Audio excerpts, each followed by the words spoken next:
DIG Shivdeep लांडे ने घंटों थाने का किया निरीक्षण।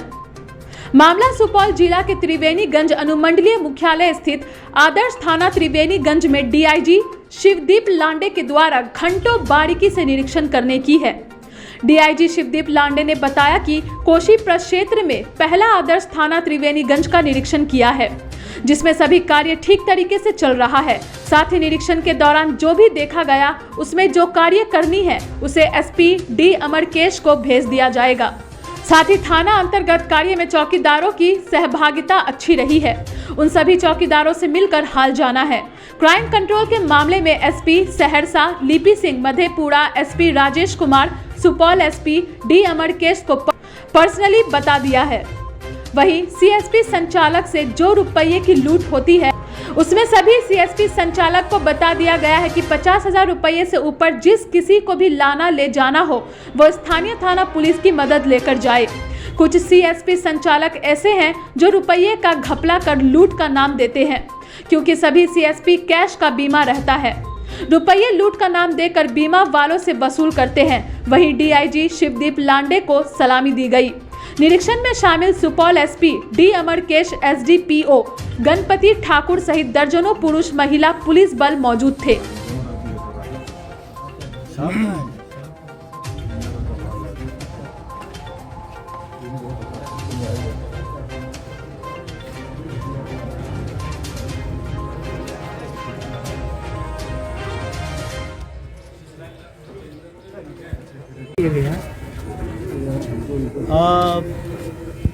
एक रूटीन प्रोसेस है ये। थाने का जो इंस्पेक्शन वरीय पदाधिकारी द्वारा किया जाता है, उसी के क्रम में मैं आया था और मेरे कोशी प्रक्षेत्र का ये पहला थाना था जिसमें मैंने विज़िट किया है और उसका निरीक्षण किया है। निरीक्षण के दौरान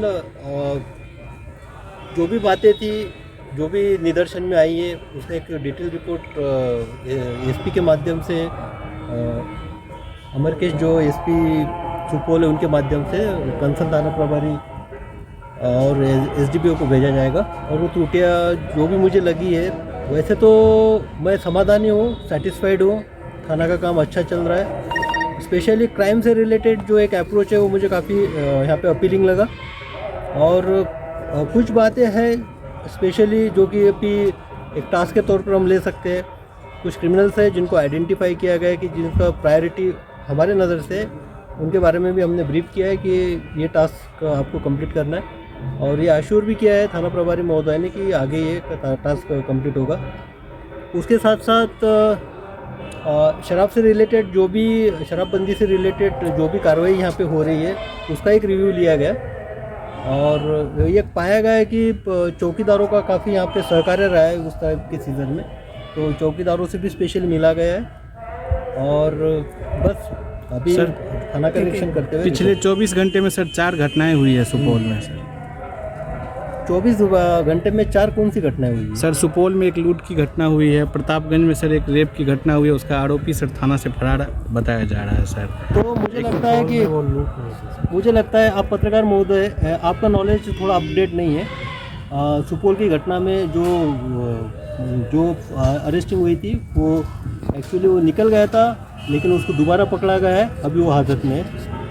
भाई आप जो बात कर रहे हैं लूट की घटना की, उस बारे में भी उद्भेदन होगा, क्योंकि लास्ट ईयर का मैं यहाँ पे प्रोफार्मा देख रहा था, करीबन 11 लूट में से 9 लूट कांडों में यहाँ पे उद्भेदन हुआ है। और जो एक बड़े नाम के लुटेरे के तौर पे यहाँ पे कार्यरत थे, जो आसपास के जिला में भी कार्रवाई करते थे, उनकी भी गिरफ्तारी हुई है और उनका भी कंटिन्यूसली मॉनिटरिंग है। मुझे लगता है कि आपको आपका नॉलेज अपडेट रखना चाहिए।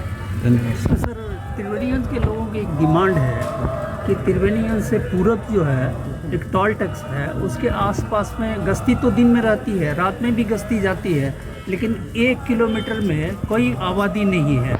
वहाँ से गुजरते समय इस टाइप से तो एक प्रस्ताव हम रिक्वेस्ट करेंगे एसपी सुपौल अमरकेश से कि इस बारे में एक बार विस्तृत तौर पे देखा जाए कि उसकी फिजिबिलिटी क्या है, उसका उस आउटपोस्ट का इम्पैक्ट क्या होगा और उसके अकॉर्डिंग एक प्रपोजल बना के, क्योंकि ये जो भी आउटपुट खोजने का ये इसका जो भी है वो मुख्यालय से होता है, तो मुख्यालय से इस संदर्भ में हम लिखेंगे अगर उसमें उस टाइप का पोटेंशियल है। Thank you sir. पत्रकार महोदय ने पूछा था 4 घटनाएं हुई है। एक लूट का तो उन्होंने बताया था, प्रतापगंज का उसका जांच चला, और एक जो टाउन थाना के संदर्भ में CSP संचालक के संबंध में बोला गया है कि उसके पास से पैसे का जो एक छिनतई का मामला है। लेकिन एग्जैक्टली मैं बताना चाहता हूँ कि उसके डिक्की में पैसा था, डिक्की में पैसा, वो डिक्की से वो पैसा निकाला गया। मैं यहाँ पे अभी दोबारा इसलिए आया हूँ और आपको स्पेशली ब्रीफ करने आया हूँ, ये इसलिए कि CSP संचालक जो है उनकी भूमिका भी एक बार हमको जांच करनी चाहिए, परखनी चाहिए। जबकि थाना प्रभारी से मैंने उसी बारे में स्पेशली बात किया तो इनका भी ये कहना है कि 50,000 से अगर कोई ट्रांजैक्शन होता है और कैश लेके जाता है तो ले जाने के क्रम में वो थाना को सूचित करने के लिए उन्होंने पर्सनली बताया। तो उनकी भी जिम्मेदारी बनती है कि इस टाइप से अगर कोई कैश है, बड़ी कैश है, तो उनको थाना प्रभारी को बता के वहाँ से गार्ड लेके जाना चाहिए। तो दूसरी इम्पोर्टेंट बात ये है कि ये जो CSP पैसा लेके जाते हैं वो इंश्योर्ड मनी होता है। इंश्योर्ड मीन्स उसका इंश्योरेंस को उनको रिटर्न मिलता है। लूट में जितना एक FIR दर्ज होता है, दर्ज होने के बाद उनको इंश्योरेंस क्लेम करके वो पैसा उनको रिटर्न मिलता है। तो हमको इस एस्पेक्ट में भी देखना चाहिए कि अगर ये इंश्योर्ड मनी है तो ये CSP संचालक का कोई इसमें घालमेल तो नहीं है, कोई प्रॉपर प्लानिंग के साथ तो नहीं है। अभी एक वीडियो हमको दिखाया गया थाना प्रभारी ने जिसमें कि क्लियर कट दिखता है कि बाइक में लगाया गया और बाइक की डिक्की खोली गई CSP संचालक के द्वारा, और उसमें से अपने हाथ से निकाला दूसरे पर्सन को, कुछ किसी को फ़ोन कर रहा है और आ रहा है और उसके बाद पैसे निकाल रहा है। तो हम अगर कुछ घटना होती है तो पुलिस सक्षम है उसको उद्भेदन करने में। लेकिन हाँ, इस तरह से कोई रैकेट कर रहा है, रैकेट चला रहा है और इस तरह से इंश्योर्ड मनी को किसी के साथ हाथ मिला के और थाना को बगैर सूचना दिए बगैर संचालक ये क्लेम कर रहा है कि हमारे साथ लूट हुई है, तो इस बारे में भी हम पर्सनली SP सुपौल अमरकेश, मेरे SP मधेपुरा के जो है राजेश जी और SP सहरसा लिपि सिंह, तीनों को पर्सनली मैंने बोला इस बारे में कि CSP संचालक की भूमिका को भी अच्छी तरह से जांच करना चाहिए। और क्योंकि आप लोगों को भी ये पता होगा या नहीं होगा मुझे पता नहीं, उनका जो पैसा होता है वो इंश्योर्ड होता है। अगर घटना होती है तो उसमें पुलिस कार्रवाई करेगी, दमखम के साथ कार्रवाई करेगी और रूथलेसली कार्रवाई करेंगी। लेकिन अगर कहीं ऐसे संदिग्धता दिखती है तो मेरा क्लियर कट इंस्ट्रक्शंस है कि उसमें भी आपको 4G। ये थी हमारे संवाददाता मोहम्मद नाजिर आलम की रिपोर्ट सुपौल से।